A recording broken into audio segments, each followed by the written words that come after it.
Quand on vous avait dit que la guerre arrivait, personne ne croit.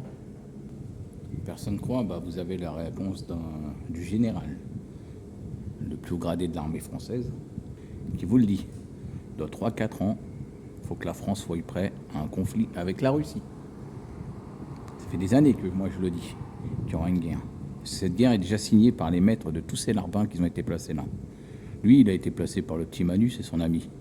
Donc il savait très bien qu'en plaçant lui, il accepterait ce que les autres n'accepteront pas. D'envoyer les hommes à la mort, à la boucherie. Ouais. Réduit en steak haché.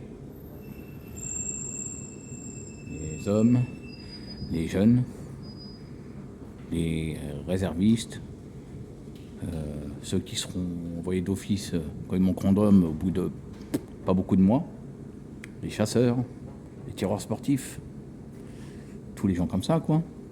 Les flics, les gendarmes, bon, il faut en garder en France, mais beaucoup iront.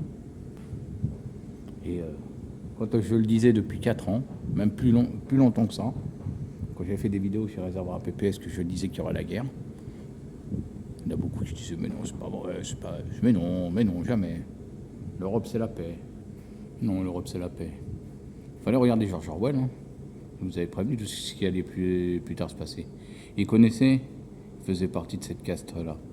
Pas les grands maîtres, mais en dessous. Mais il savait ce qui allait se passer. Quand dans son film, on vous dit la paix c'est la guerre c'est la paix, allez chercher, vous verrez.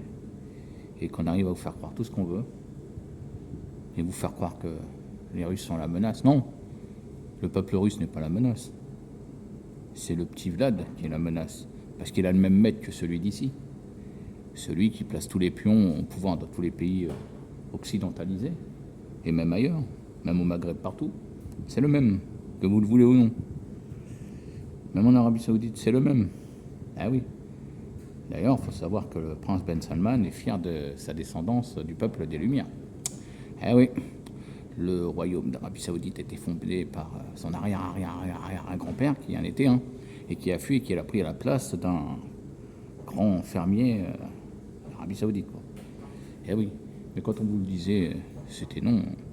On est des compotistes, on mange tous de la compote. Et bien d'ici 4 ans, vous aurez l'occasion de le voir. On va rigoler. Et moi, ça me fait rien, je m'en fous. Moi, j'attends moi-même. Comme ça, je sais qu'il y en a qui vont se barrer, qui ont des belles maisons. Mon patrimoine immobilier va enfin se créer. Et après, ce sera à moi. Quand le courrier sera envoyé là, les serrures sont changées, je pourrai le revendre par notaire. Business is business.